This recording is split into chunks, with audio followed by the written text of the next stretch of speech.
ძალიან დიდი მადლობა მინდა გადაგიხადოთ თითოეულ თქვენგანს იმისთვის, რომ შემოგვიერთდით და დაინტერესდით ჩვენი დღევანდელი ვებინარით. მე ვარ საბახი რგიანი, ACT ინსტიტუტის აღმასრულებელი ლიდი და დღეს ჩემთან ერთად არის ACT Global-ის დამფუძნებელი და მმართველი პარტნიორი თინეთი ნრუხაძე. აქვე გეტყვით, რომ ასე ვთქვათ, სიახლოვე გვაქვს შევქმნით ACT ინსტიტუტი, რომელიც ბიზნესის განათლების მიმართულებით ძალიან ბევრ საინტერესო სიახლეს გვპირდება. თიკა მგონი ჯობია რომ თიკათი მოგმართავ, ბევრად უფრო ორგანულია. თიკა თუ შეგიძლია? რამდენიმე სიტყვით რომ გითხრა. მადლობა საბა, კიდევ ერთხელ მოგესალმებით, ძალიან დიდი მადლობა რომ თქვენს მჭიდრო გრაფიკში იპოვეთ დრო რომ ჩვენ მოგვისმინოთ. ესე იგი, სანამ პროგრამის წარდგენას გავაკეთებთ, რისთვისაც შევიკრიბეთ დღეს, მინდა რომ ორი სიტყვით უბრალოდ შევეხო ACT ინსტიტუტს, ეს არის მართლა ჩვენი ახალი მიმართულება. რამდენიმე წელი ხარშებოდა ეს იდეა ჩვენი მენეჯმენტის გუნდში. მე მგონი ჯერ კიდევ 2017 წლიდან დავიწყეთ ამაზე საუბარი, ხან ACT აკადემია, ხან მოკლედ ბევრი იდეა ჰქონდა და მცდელობაც ჰქონდა უკრაინის ომის დაწყებამდე გავაკეთეთ Big Grow ეგეთი პროგრამა, მაგრამ მე გავჩერდით, იმიტომ რომ მართლა ისე დავიზაფრეთ იმ მოვლენებისგან, რომ არანაირი გაგრძელების სურვილი არ ჰქონდა. ყველაზე ცოტა ანეკდოტურად და ირონიულადაც ჟღერს, რომ ამიდი ინსტიტუტის ესე იგი ლანჩინგი რო გადავწყვიტეთ, ისევ რაღაც არეულობა დაიწყო მსოფლიო მასშტაბით და ლოკალურადაც, მაგრამ ამჯერად გადავწყვიტეთ, რომ არ გავჩერდეთ, იმიტომ რომ როგორც ჩანს კრიზისები და არეულობა მუდმივი თანმდებია ჩვენი ცხოვრების და ჩვენ უნდა წინ ვიაროთ და განვითარება, სწავლა, ახალი უნარები ზუსტად ის არის, რაც ადაპტაციაში დაგვეხმარება და რაც რეალურად მოგუხსენებს მენეჯერებს განსაკუთრებით, რომელსაც გვჭირდება რომ სხვებს მივცეთ კიდევ ინსპირაცია და ამ გამოწვევებთან გამკლავების უნარი პირველ რიგში ჩვენ გვჭირდება რომ გავძლიერდეთ. ეს ACT ინსტიტუტი ზუსტად ემსახურება პირველ რიგში მენეჯერებისთვის გავაკეთეთ ეს და რა თქმა უნდა იმათთვის, ვისაც აქვს სურვილი რომ გახდეს მენეჯერი მომავალში, მაგრამ განსაკუთრებულ აქცენტს გავაკეთებთ მენეჯერების გაძლიერებაზე.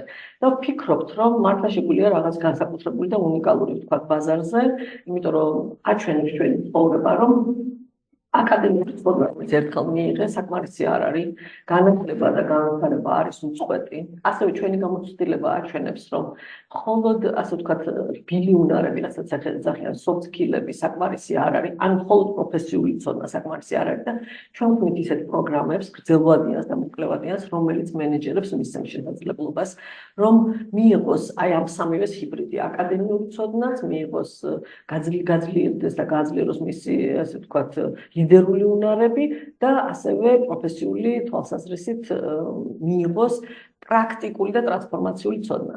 განსაკუთრებულ აქცენტს ვაკეთებთ პრაქტიკულობაზე, იმიტომ რომ ჩვენ ადამიანებს, რომელიც სულ ვეხებით და 22 წელია წამყვან კომპანიაში მუშაობთ საქართველოში და მის ფარგლებს გარეთ, ხედავთ, რომ ცოდნის მისაღები დროც ცოტაა და მიღებული ცოდნის აპლიკაცია მომენტალურად ვარ დაიწყო ადამიანმა, ან ის მიღებული ცოდნა ავიწყდება, უფასურდება საერთოდ, ან თვლის, რომ ყველა დაკარგა დრო. არ არის იმის დრო, რომ რაღაც 3 წლის მერე მიხვდეს, როგორ გამოიყენოს ეს.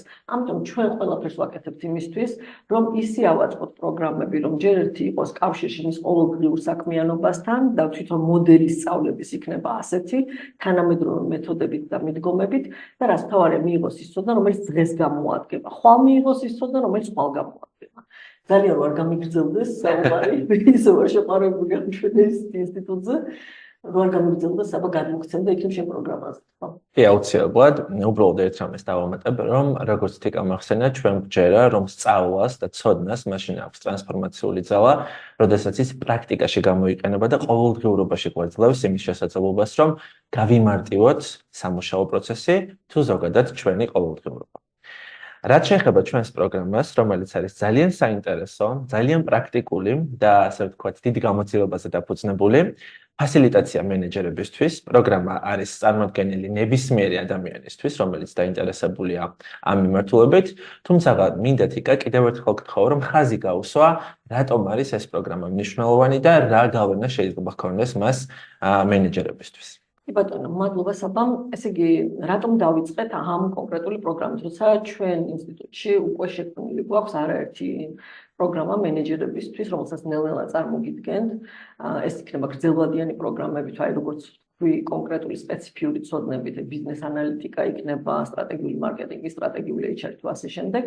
რატომ დავიწყეთ ფასილიტაციით? იმიტომ რომ მე პირადად ვარ ის ადამიანი, რომელიც ძალიან აქტიურად ვატარებს სტრატეგიულ და კრეატიულ სესიებს, ვორქშოპებს ჩვენი წამყვანი კომპანიების ტოპ მენეჯმენტთან და არაერთხელ მსმენია მათგან, რომ აი ეს რაღაცა magic ჯადოქრობა ესე იძახიან, ეს რა ჯადოქრობა გააკეთე და ეს აღფრთოვანების შეგრძნება, რომ აი რაღაც 3 წელი რომ მსჯელობდით, აი ახლა მივედით გადაწყვეტ, როგორ მივედით 1 საათში რაღაც გადაწყვეტილებამდე სტრატეგია, რომელსაც აი ამდენი ხანი მეძახი ხოლმე ვღეჭავდით რა რაღაცა გადაწყვეტილებასთან იყო გაჭედილი. ან როგორ შეიძლება რომ ეს ძალიან განსხვავებული წარმოდგენის ადამიანები ერთ ენაზეავლაპარაკდეთ, მე ხშირად ვეძახი ხოლმე ამ შეხვედრებზე ბაბილონის გოდოლს. იმიტომ რომ ყველა თავის ენაზე ლაპარაკობს, ფინანსისტი თავის ენაზე, მარკეტერი თავის ენაზე, HR თავის ენაზე, ერთი გუნდიში ინთაც კი როცა ერთი პროფესიით არიან გაერთიანებული, აქაც კი სულ ხვდები ხოლმე ამ ბაბილონის გოდოლს, ხშირად უთქვამს ჩემთვის, რომ თიკა შენ ადამიანურიდან ადამიანურზე თარგმნი და ჩვენ ენას გვაახლოვებინებ და შეგვიძლია რომ რაღაცა მართლაც ძვირფასი და მაგარი შევქმნათ ამ თანამუშაობაში.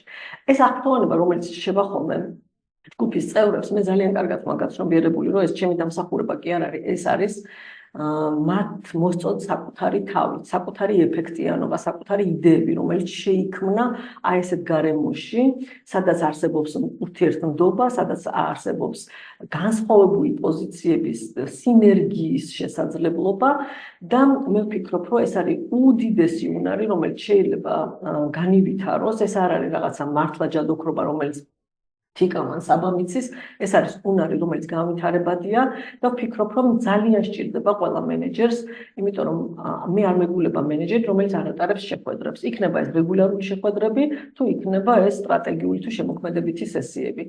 და აი ამ სწრაფად ცვალება დროში, როდესაც მართლა აი სწრაფი გადაწყვეტილებები, შეთანხმებულობა, გუნდის ერთიანობა არის უმნიშვნელოვანესი, მენეჯერს ეს უნარი, რომ მოახდინოს გუნდის წევრების იდეების ფასილიტაცია, სინერგიის შექმნა, დობისველი შექმნა, ეს არის ერთ-ერთი უმნიშვნელოვანესი უნარი ჩემი აზრით და სწორედ ამითი დავიწყეთ ჩვენი პროგრამა.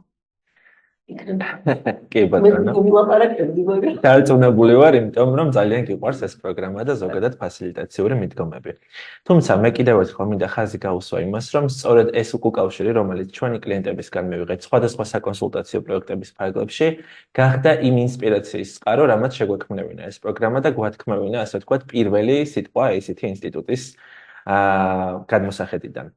უფრო კონკრეტულად დარწმუნებული ვარ, ყველას გაინტერესებთ რა მოდულებისგან შედგება, რა სესიებისგან შედგება ჩვენი პროგრამა და ამას აუცილებლად გავივლით. უბრალოდ მანამდე მინდა გთხოვოთ, რომ კიდევ ერთხელ დაგვიდასტუროთ, რომ კარგად გესმით ჩვენი ხმა და ასევე, როდესაც გავაზიარებ პრეზენტაციას, გთხოვთ დამიდასტუროთ, რომ ხედავთ.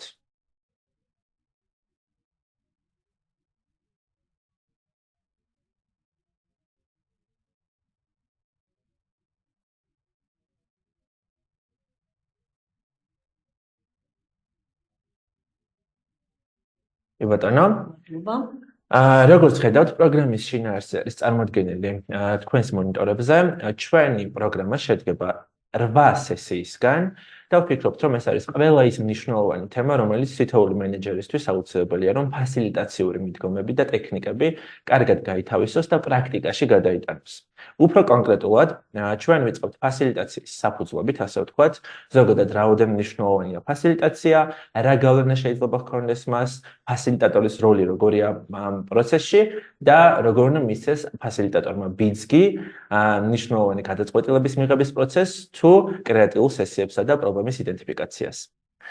ასევე ჩვენ ვისაუბრებთ ჯგუფურ დინამიკასა და კონფლიქტების მართვაზე, განსხვავებულ სიტუაციებში, განსხვავებული მოსაზრებების მქონე ადამიანები დამეთანხმებით, რომ ძალიან ხშირად ცდილობენ ერთმანეთს, ასე ვთქვათ, ნაცვლად იმისა, რომ საერთო წერტილები იპოვონ ამ მოსაზრებებს შორის საკუთარი მოსაზრების დამტკიცებას, მაგრამ მრავალწლიანი ფასილიტაციის პრაქტიკა ნამდვილად მეტყველებს იმაზე, რომ განსხვავებულ ენაზე მოსაუბრე ქართულად, მაგრამ განსხვავებულ ენაზე მოსაუბრე ადამიანების თვის საერთო ენის პოვნას საშუალება ნამდვილად გახვათ სხვადასხვა ფასილიტაციის მიდგომა.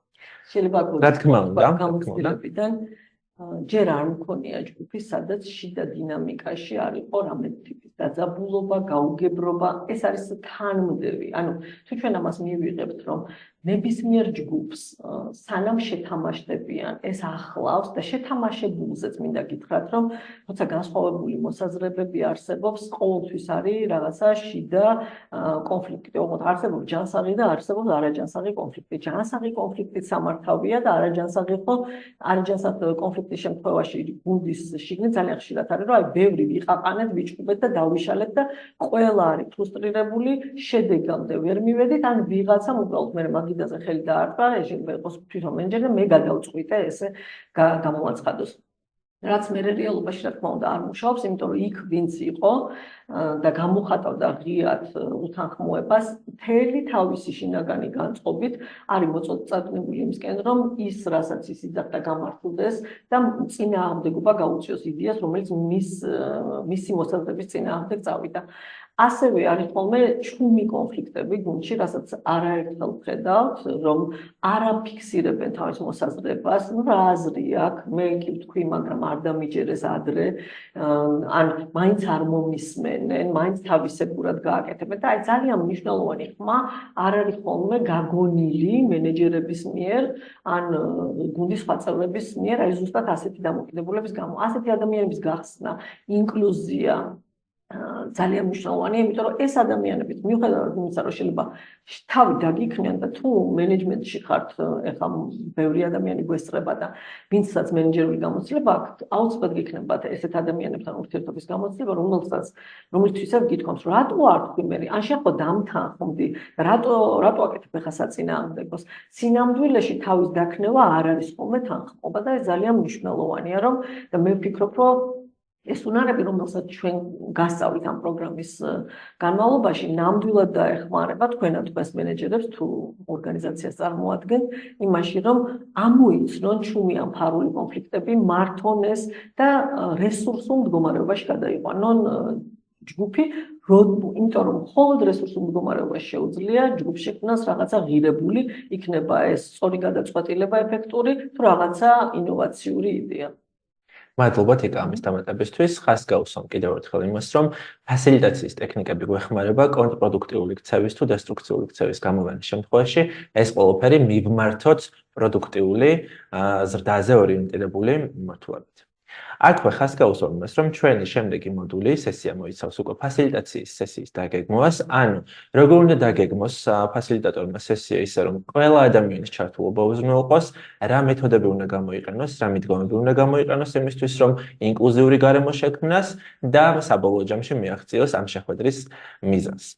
ერთ სიტყვასაც ვიტყვი, ანუ ნამდვილად თითქოს ისე ჟღერს, რომ რა უნდა დაგეგმოს, მაგრამ ძალიან მნიშვნელოვანია, მე არაერთი შეხვედრა მინახავს, როგორც დამკვირვებელს, მე ზოგჯერ ვარ ხოლმე ბორდზე, მე ვთქვათ ხარდაჭერას ვაძლევ მენეჯერებს, რომელსაც შეხვედრისთვის, რომელსაც არ აქვს მიზანი, რომელშიც წარმოდგენა არ აქვს და შეთანხმებულობა არ არსებობს, რა შეიძლება იყოს საუკეთესო შედეგი ამ შეხვედრის ბოლოს, როგორ შეიძლება რომ ეს შეხვედრა არ გაგრძელდეს უბადოდ და როგორ შეიძლება რომ ნებისმიერი შეხვედრა რაღაცა რეზულტატით, რაღაცა შედეგით გამოხვიდე. ანუ აი ამას ვასწავლით ამ სესიაზე.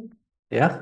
აქვე ვიტყვი, რომ შემდეგი სესია მოიცავს უკვე გუნდის შეჭიდულობისა და კოლაბორაციის გაძლიერებას. მოდიში საბა, ისიც ვთქვათ, რომ შემდგომი ესენი სულ ყველა არის უკვე კონკრეტული ტექნიკები, ხო? ანუ შემდეგი ყველა ტექნიკა, ყველა მომდევნო სესია, ან მეოთხედან მერვემდე მორგებულია იმაზე, რომ თქვენი კონკრეტული кейსი, რომელიც შეიძლება გქონდეთ, იყოს მარტივად გადაჭრადი. ანუ გულისხმობ იმას, რომ თუ კი თქვენი გამოწვევა გუნდის შეჭიდულობა ან გუნდში კოლაბორაციის გაძლიერება, ჩვენ სწორედ იმ მეთოდებსა და ტექნიკებს განვიხილავთ, რომელიც ამ კონკრეტულ პრობლემას შეიძლება აგვარებდეს ან სიტუაციას აუმჯობესებდეს.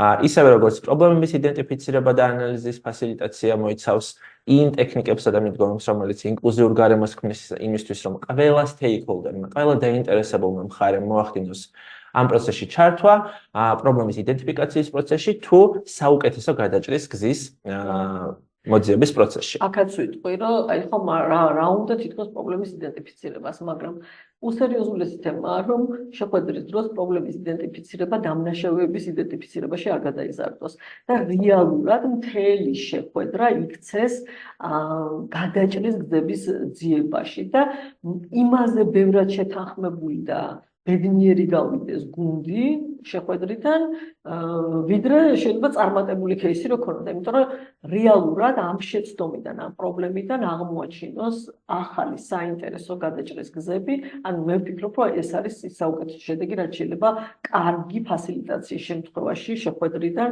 გავიდნენ გადაწყვეტილებით და ერთიანობით და ბედნიერი შეგრძნებით, ოპტიმიზმით, რომ ნამდვილად რაღაცას უფრო მაგრად გააკეთები, ვიდრე აქამდე აკეთებ. ერთი იდეის მისიის ერთგულ გაერთიანებულ გუნდზე ნამდვილად საუბარი. აქვე მინდა შეგახსენოთ, რომ ალბათ არაერთხელ ყოფილა შემთხვევა, როდესაც ესწრებოდით შეხვედრას, რომელიც უბრალოდ უმიზეზოდ ასე ვთქვათ, მიმდინარეობდა და უშედეგოდ დასრულდა.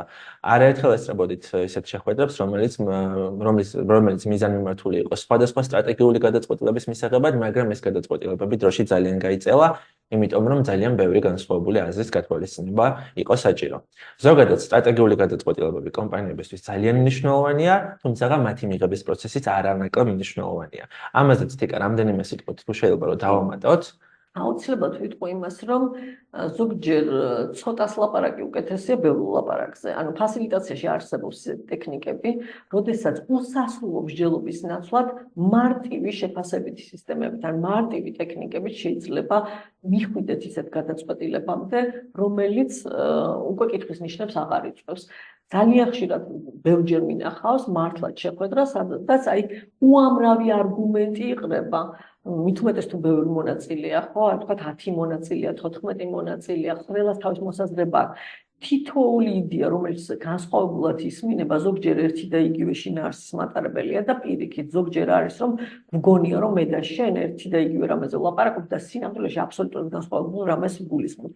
აი ამ ადამიანურ ენის, ამ ერთმანეთის მოსმენის, არ მოსმენის პირობებში ძალიან მნიშვნელოვანი ხდება ზუსტად აი ფასილიტატორის როლი, რომელიც ერთის მხრივ არის ნეიტრალური, არ არის პროცესის ნაწილი თვითონ, არამედ მართავს ამ პროცესს და შეუძლია რომ ძალიან ობიექტურად აი დამკვირვებლის პოზიციიდან დაინახოს ეს მსგავსება და განსხვავებები სხვადასხვა მოსაზრებებს შორის და სადაც საჭიროა ლაპარაკის ნაცვლად შემოიტანოს ისეთი ტექნიკები, რომელიც ძალიან მარტივად სწრაფად მიაღებინებს გადაწყვეტილებას. იმიტომ რომ მე ვფიქრობ, ფასილიტაციის ერთ-ერთი უმნიშვნელოვანესი ნაწილი ის არის, რომ არა მარტო ის, რომ შეათანხმოს რაღაც სინერგია შექმნას, ხო, პროცესში, არამედ ის, რომ რაც შეიძლება სწრაფად მოხდეს რაღაცები, სწრაფად მოხდეს შეთანხმება, სწრაფად მოხდეს შედეგების დადება. და ნუ სტრატეგიული გადაწყვეტილებები ნამდვილად არის ერთ-ერთი ის გადაწყვეტილებების რიგი, სადაც ერთი ადამიანის კაბინეტში არ უნდა ხდებოდეს სტრატეგიული გადაწყვეტილებები, აუცილებელი არის სტრატეგიულ გადაწყვეტილებაში ინკლუზიურობა და ჩართულობა გუნდის წევრების, სხვადასხვა დონის მენეჯმენტის და აი ამისი უზრუნველყოფა შეუძლია ნამდვილად ადამიანს, რომელსაც შეუძლია სტრატეგიული ფასილიტაცია. ოსმოს ჩვენ ამას ვაკეთებთ. და ამის ბჯერა და გვიჩვენებს პრაქტიკა, რომელიც გამყარებულია არაერთი პრაქტიკული кейსით. აქვე ხაზი მინდა გაუსვა მეშვიდე სესიას, რომელიც მოიცავს იდეაციისა და ბრეინსტორმინგის სესიების ფასილიტაციას, დამერწმუნებით, რომ ხშირად ვხვდებით ადამიანებს, რომლებსაც ძალიან კარგი იდეები აქვთ, მაგრამ ამ იდეების გამოვლენა არ უნდათ, ან სხვადასხვა გარემოებაში თავს არ გრძნობენ კომფორტულად იმისთვის, რომ საკუთარი აზრი გამოხატონ. შესაბამისად, ფასილიტაციური მიდგომები და ტექნიკები გვაძლევს შესაძლებლობას, რომ ნებისმიერი ადამიანი, რომელიც ჩართულია ამ პროცესში, იყოს რესურსული, ჰქონდეს შესაძლებლობა, რომ სწორი ფორმით, ასე ვთქვათ, უსაფრთხო გარემოში გამოხატოს თავისი მოსაზრება და დააფიქსიროს მისი იდეები. ზოგადად ბრეინსტორმინგის და შემოქმედებითი სესიების მართვას თითქოს ერთი შეხედვით არ სჭირდება, ასე ვთქვათ, ბრჭყალებში ჩარჩოებისა და მარწუხების გამოყენება, მაგრამ მე ვწმუნდით, როდესაც სწორად დაგეგმილი ფასილიტაციის სესია გვაქვს წარმოდგენილი იმისთვის, რომ შევქმნათ საინტერესო, ასე ვთქვათ, პროდუქტი, საინტერესო სერვისი და ზოგადად ინოვაციური პროდუქტი, ყოველთვის უფრო კარგი შედეგი მიიღება, ვიდრე უბრალოდ, ასე ვთქვათ, ენთუზიაზმით შექმნილი იდეები და პროდუქტები. ზოგადად თიკა ასევე მინდა ხაზი გაუსვა რეფლექსიის ნაწილსაც და ალბათ შენს შემომიერთდები ძალიან მნიშვნელოვანია განსაკუთრებით ჩვენს რეალობაში რომ რეფლექსია და უკავშირი იყოს ასე ვთქვათ მართული პროცესი იქიდან გამომდინარე რომ ხშირად ადამიანებს არ უნდათ უკავშირის არც მიღება და არც გაცემა იმიტომ რომ საკმაოდ ბევრ შიშთან არის ეს დაკავშირებული შიშთან იმასთან მიმართებაში რომ შეიძლება სხვა ადამიანს ემოციურად რაღაცნაირად გული ატკინონ ან არ უნდათ ამ უკავშირის თავად მიღება მაგრამ ფასილიტაციური მიდგომები გვაძლევს იმის შესაძლებლობას რომ შევქმნათ როგორც ასე ვთქვათ ნდობისა და უსაფრთხოების გარემო ასევე გამოვიყენოთ ისეთი მიდგომები და მეთოდები რომელიც კონსტრუქციული უკავშირის დაბრუნების შესაძლებლობას გვაძლევს იქნება ეს ზოგადად უკავშირი ჯგუფური უკავშირი რეტროსპექტივები თუ სხვა სესიები თუმცა ჩვენ აქ მერვეში იმასაც გულისხმობთ, რომ ჩვენ გვექნება უკავშირი თქვენთან, ანუ შევაჯამებთ მთელი ამ 7 სესიის განმავლობაში მიღებულ გამოცდილებას და აი სწორედ აქ მოხდება იმის შეფასება, რა ვისწავლეთ, როგორ გამოვიყენეთ, რას ვისურვებდით, ანუ ეს ამის ნაწილიც იქნება. ზოგადად განსხვავებულობა ამ პროგრამის ასევე ის იქნება, რომ ჩვენი, ასე ვთქვათ, საშინაო თავლებები იქნება ის, რომ ის, რასაც ისწავლით, პრაქტიკაში გატესტოთ და მე არ მეგულება მენეჯერი, რომელსაც ერთ შეხვედრაში მაინც არ უწევს მონაწილეობა კვირის მანძილზე.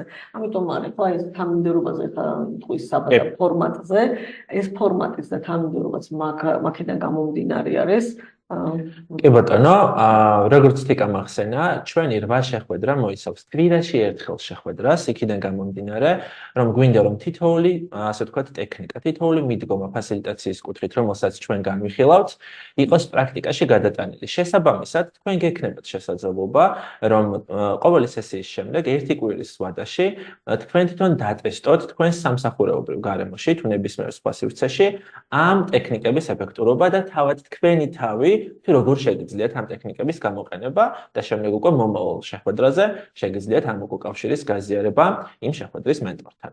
ძალიან მნიშვნელოვანი და ხაზგასასმელია ისიც, რომ ჩვენ ვჯერა, რომ გრძელვადიანი, ასე ვთქვათ, განგრძობადი სწავლება გვაძლევს იმის შესაძლებლობას, რომ ყველაფერი კარგად გავიაზროთ, რასაც ტრენინგის განმავლობაში დავფარავთ და გადავიტანოთ პრაქტიკაში. ანუ ჩვენი მთავარი, ასე ვთქვათ, რწმენა ზოგადად ცოდნისა და განათლების პრაგმატულობასთან მიმართებაში სწორედ ამას გვანახობს, რომ ვაქციოთ ყველაფერი სუპერ პრაქტიკული. ნამდვილად. და როცა ლაპარაკობთ შეხვედრის გამოცდილება, ეს შეიძლება იყოს უშუალოდ თქვენ ატარებდეთ, ან იყოთ მონაწილე და დამკვირვებელი. ზოგჯერ მაინდა-მაინც შენ რო აკეთებ, მაქედან კი არ სწავლობ, სხვების ქცევას რო აკვირდები, ესე ძალიან კარგი გაკვეთილია. და ამიტომ აი ეს დღიურის ფორმატი, რომ თქვენ დააკვირდეთ თქვენ თავს ან სხვას, როგორ მიყავდა შეხვედრა, როგორ იქცეოდნენ გუნდის წევრები. ანუ ჩვენ გვინდა რომ თქვენში დაკვირვების უნარი, მოსმენის უნარი, ანუ განვავითაროთ, მონაწილეებს გულისხმობ, ვინც იქნება ჩვენი მონაწილე და ყველა ჩვენი შეხვედრა პირველიდან დაწყებული პრაქტიკულად დაიწყება ხოლმე იმითი, თუ რა იყო თქვენი გამოცდილება, გაზიარებით, უკავშირით, რა დაინახეთ ამ შეხვედრის ფარგლებში, თუ რამე კითხვა გაქვთ, ანუ სულ ასეთ რეჟიმში იქნება სესიიდან სესიამდე, მე და საბა შევიცვლებით ხოლმე თანაბრებად რაოდენობა გვაქვს სესიების მე და საბას 4 გვაქვს ფაქტობრივად გადანაწილებული გვაქვს იმის მიხედვით რაც უფრო მეტი გამოცდილება გვაქვს და მიუხედავად რომელი ვიქნებით ჩვენ აუცილებლად ამ სისტემას გავაგრძელებთ თითო შეხვედრიდან მეორე შეხვედრაზე ორივეს გვაქვს ის კომპეტენცია რომ უკავშირი დაგიბრუნოთ თქვენს გამოცდილებაზე და თუ არ გვეყოფა ეს კომპეტენცია არც შეგვიძლია რომ გითხრათ რომ ამას საბა გეტყვის ან ამას ტიკა გეტყვის ასე რომ რა ვიცი მე მგონი ასე მოკლედ ეს არის ჩვენი პროგრამის შესახებ მე ვფიქრობ რომ ყველაზე კარგი რეკომენდატორები ჩვენი პირველი მერცხლები იქნებიან და ჩვენ რო ვილაპარაკოთ რა მაგარი ჩვენ კი ძალიან შეყურებულები ვართ ამ ბავზე და გვიხარია რომ ეს შევქმნით და თან ვფიქრობ რომ ჩვენი საავტორო პროგრამაა და განსხვავებულია ძალიან იმითი რომ უბრალოდ ტექნიკებს კი არ ვასწავლეთ ამოცანაზე ანუ ამოვატრიალეთ მიდგომა და ვთქვით რომ უბრალოდ ტექნიკა კი არა და მიდი შემოიფიქრე მოფიქრე. Რა თქმა უნდა, ეს მე თქვენ შეიძლება უამრავი ტექნიკას კი თვითონ მოიფიქროთ, ეს ერთს რო ალბოს აუღებ, მე ეს კრეატულობა ირთვება და რო იცი ერთი ამოცანა როგორ ამოხსნა, მე 900 ამოხსნი სხვა მიდგომებით. მაგრამ ჩვენ გვინდა რომ აი გაჩვენოთ აპლიკაცია პირდაპირ და კონკრეტულ ამოცანას მოვარგოთ რაღაც ტექნიკები და უნარები.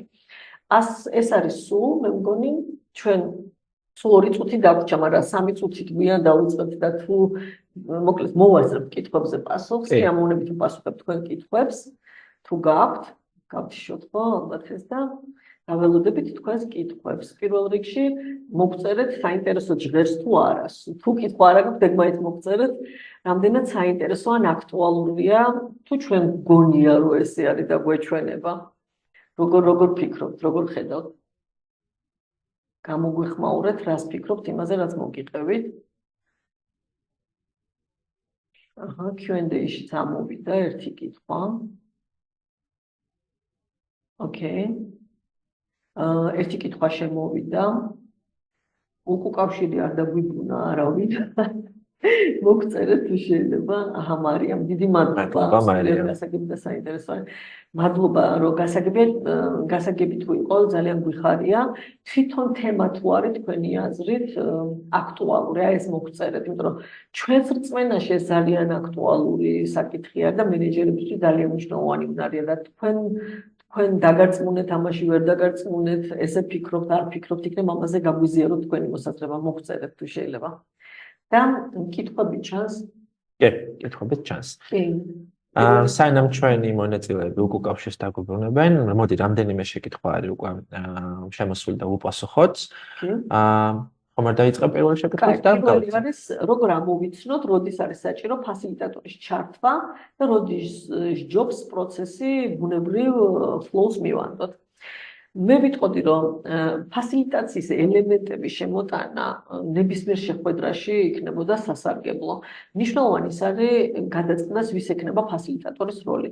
რატომ? იმიტომ რომ ზოგჯერ მე მithქვამს, აი მაგალითად ჩვენ არაერთხელ გვითხოვია გარედან დახმარება ფასილიტაციაში, მიუხედავად რომ ვთვლი რომ თუ საქართველოში ვინმეს აქვს გამოცდილება ერთ-ერთი მე ნამდვილად ვარ, ძალიან ამბიციურად შეიძლება შეგდეს, მაგრამ წლებია მართლა ამას ვაკეთებ, მაგრამ მიუხედავად ამისა, როცა ჭირდება ფასილიტატორი და მე მინდა რომ ვიყო მონაწილე, მაშინ გარედან ჯობია რომ იყოს ფასილიტატორი და რატომ? იმიტომ რომ ფასილიტატორი უნდა იყოს ობიექტური, არ უნდა იყოს ჩართული თვითონ ამ პროცესის ნაწილი და როგორც ფასილიტატორს შენ გეკარგება შენი კომპეტენცია. საკუთარი კომპანიის განვითარებაზე როცა მუშაობ, მე რომ ჩემი კომპეტენცია დავკარგო, ეს იქნება ძალიან დიდი დანაკარგი თვითონ სტრატეგიულ სესიაში. ასევე შეიძლება იყოს სტუნება იმისი, რომ მე როგორც კომპანიის დამფუძნებელმა და მმართველმა შეიძლება დიდი ადგილი და როლი გავიკავო ამ შეხვედრის დროს და აი ამას დაარეგულირებს ფასილიტატორი. მოკლედ რო შევაჯამო და ძალიან არ გავაგრძელო, მე ვფიქრობ, რომ ნებისმიერი ტიპის შეხვედრაზე ის ვინც ფორმას, შედეგიანობას, ეფექტიანობას მართავს, ყოველთვის კარგია რომ ამ როლში ვიღაც იყოს, ოღონდ საკითხი არის, არა ის როდის შეიძლება გამოვიყენოთ, არამედ ვინ უნდა იყოს ფასილიტატორი ამ კონკრეტული შეხვედრაზე. კი ბატონო, აქვე არ შემიძლია რომ დავამატო ძალიან მნიშვნელოვანი ასპექტი, რომ ფასილიტაციური ტექნიკების გამოყენების შემთხვევაში ყველა ადამიანი განურჩევლად მისი პოზიციისა არის ერთი და იგივე, ასე ვთქვათ, რანგის, ერთი და იგივე ხმის უფლების მქონე, შესაბამისად ეს იძლევა იმის შესაძლებლობას, რომ ყველა ინფუტი, რომელიც გუნდში შეიძლება არსებობდეს, იქნეს გამოყენებული და საბოლოო ჯამში ყველაზე ეფექტური გადაწყვეტილება იქნეს მიღებული. ამ შემთხვევაში ჩვენ არაერთხელ ვქონია ისეთი кейსები, როდესაც თუნდაც თიკამ როგორც ახსენა, თვითონაი როგორც მონაწილე, წარმოადგენელი და ჩვენს ყველა დანარჩენ ადამიანს, ვინც არის ჩართული, ერთნაირად გვეძლევა იმის შესაძლებლობა, რომ შევიტანოთ ჩვენი წვლილი ამ პროცესში. სწორედ ამიტომ ეს ეფექტური მიდგომები ძალიან შედეგზე ორიენტირებულია. მადლობა ალბათ რომ ვიღიმოდი მარიამ ჯიქია ძალიან დიდი მადლობა ამ შეფასებისთვის არ ვიცი ყველა ხედავთ თუ არა მაგრამ ესე იგი ძალიან მესიამონა მე გავაჟღერებ თუ არ ხედავენ მარიამ მიგწერს რომ რამდენიმე წლის წინ თიკა იყო ჩვენი ფასილიტატორი და ეს იყო ჯადოქრობა ჩვენი მადლიერება თქვენ დიდი მადლობა. ფასილიტატორის ბედნიერება არის აი მართლა ის შედეგი, რითიც გუნდი გადის და სულ ძახმობა ჩვენ ისეთი საქმე გვაქვს თქო, კონსულტანტებს და იმათ ვინც თქვა იგივე ფასილიტატორებს, სტრატეგიულ ფასილიტატორებს, რომ კლიენტის ან გუნდის კარგად ყოფნა არის ჩვენი კარგად ყოფნა. მადლობა მარიამ, ძალიან მიამაყება ის რაც ერთად გავაკეთეთ. კიდევ ერთი შეკითხვა არის თიკა, რომელსაც ვფიქრობ რომ უპასუხო. ასევე ესეთი შეკითხვა შემოგვივიდა თქვენი აზრით ახლა რამდენად პრიორიტეტულია ასეთი პროგრამა ამ გამოწვევების ფონზე რაიმე სხვა უნარი ხომ არ გჭირდება. ჩემი აზრით ძალიან მნიშვნელოვანი და პრიორიტეტულია რომ სწორედ ახლა როდესაც ძალიან ბევრი ასე ვთქვათ გამოწვევის ფარგლებში გვიწევს მუშაობა ცხოვრება ადამიანებს ჩვენ გვქონდეს იმის შესაძლებლობა რომ დროულად და ეფექტურად მივიღოთ მნიშვნელოვანი გადაწყვეტილებები. სწორედ ამ დროულობისა და ეფექტურობის ასე ვთქვათ უზრუნველყოფაში გვეხმარება ფასილიტაცია და დამერწმუნები რომ ბიზნესში დროულად მიღებული გადაწყვეტილება ხშირად სასიცოცხლოდ მნიშვნელოვანია. ნამდვილად და ნახე ორი კითხვა არის, ერთი არის სერტიფიკატი გაიცემა თუ არა, ACT სერტიფიკატი გაიცემა. ამჯერად ის ინსტიტუტის ნამდვილად გაიცემა და მეორე კითხვა არის რომ ცოტა მეტი გითხართ ფორმატზეო და 8 საათი 32 საათი ეს არ არის ცოტა ანუ თავიდან იყო რომ ამდენი რა უნდა ვასწავლოთ მაგრამ მე რომ ჩამოვყავით 8 სრულიანსაც კი გავაკეთებთ იმდენი და ვასწავლეთ და გამოცდილება და მე შეიძლება ვიფიქროთ რაღაც advanced პროგრამაზეც თუ ის ვინც მე ფასილიტატორად მუშაობა ვისაც მოუნდება შეიძლება მათთვის ეხლა ძალიან საინტერესო ის არის რომ აი მაგალითად ჩვენ ვინ შეიძლება იცოდეთ რომ პირველი კოუჩინგური პროგრამები შემოვიტანებთ ჩვენ Ericsson საქართველოს ბაზარზე და იქაური სტატისტიკაც და საერთაშორისო სტატისტიკაც აჩვენებს რომ კოუჩინგს ვინც გადის კოუჩინგის ერთ-ერთი უმნიშვნელოვანესი უნარია მენეჯერების და მეთანხმებით და ისიც მაგალითად აი მხოლოდ 10% ხდება კოუჩი, ვინც გადის კოუჩინგის ტრენინგებს.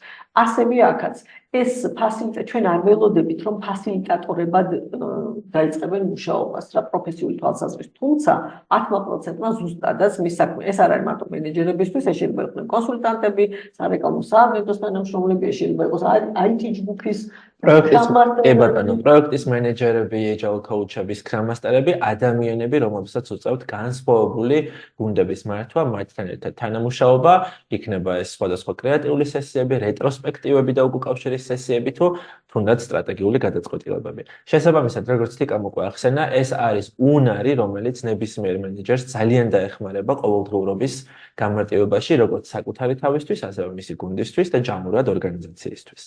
კიდევ ერთი შეკითხვა არის შემოსული და მე მგონი ხო აი აუცილებლად ვიპასუხოთ. გადავაცილებ ერთ-ერთი კითხვაც და დანარჩენ ისეთ რაღაცებს ვიწერენ ძალიან დიდი მადლობა ხალხო რო არ გავაჟღერო როგორ ანუ აქტუალურია და ნამდვილად პროდუქტიული შეხვედრის გარანტია არის ფასილიტაცია რომ ნამდვილად გვექნება ანუ ნამდვილად გვექნება მასტერკლასებიც და საჯარო პოდკასტებიც აუცილებლად ამ და სხვა თემაზე ძალიან აქტიურად სტუდიოს რო დავაანონსებთ ცალკე იქ გვექნება უამრავი თემატური პოდკასტები დაწყებული ეკონომიკიდან ლიდერშიპით და რა ვიცი კვლევის მეთოდებით ყველაფრის ჩათვლით ანუ რაც კი კომპეტენცია გვაქვს ჩვენ ამას აუცილებლად გავაკეთებთ საჯარო ფორმატებშიც ნამდვილად და პროგრამის ღირებულებაზე იყო კითხვა დიახ აქვე ამასაც გავუსვამ ხაზს პროგრამის ღირებულება მოიცავს $2200 რომელიც არის სრული პროგრამის ფასი და მასში ასევე შეკითხვა იყო არის თუ არა გათვალისწინებული ტრენინგების მასალები რა თქმა უნდა მასალები გათვალისწინებულია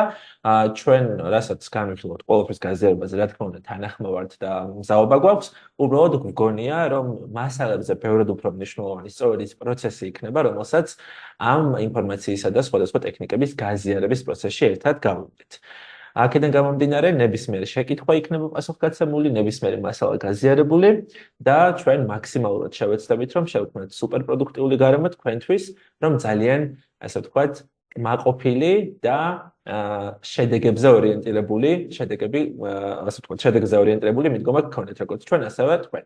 აბა არ დაგვავიწყდეს, რაზეც ჩვენ შევთანხმდით, რომ ვინც დღეს მონაწილეობთ ვებინარში და ეხლა გვესწრებით, ჩვენ რეგისტრაციებს ვხედავთ. ყველას, ვინც დარეგისტრირდება ამ პროგრამაზე, ან წარმოადგენს მის კომპანიას და კომპანიის რამდენიმე წევს დაარეგისტრირებს, ექნება 100%-იანი ფასდაკლება პროგრამის ფარგლებში. ამ კონკრეტულ პროგრამაზე. მე მგონი ამით უნდა დავასრულოთ, იმიტომ რომ ჩვენი პირობა დავიცვათ და არ გაგვეწევს. უღრმესი მადლობა. ესე იგი, ეს ჩვენი პირველი ვებინარი იყო ჩვენი სტუდიოდან, საბა და თიკა. ჩვენი დებიუტი. კი ბატონო, და იმედი მაქვს, რომ შევხვდებით პროგრამის ფარგლებში. ძალიან დიდი მადლობა კიდევ ერთხელ რომ შემოგვიერთდით. ძალიან გაგვიხარდება თქვენი ნახვა უკვე ლაივში, ძალიან საინტერესო სესიების ფარგლებში და გელოდებით 23 აპრილიდან ვიწყებთ ძალიან საინტერესო პროგრამას. მადლობა. მადლობა.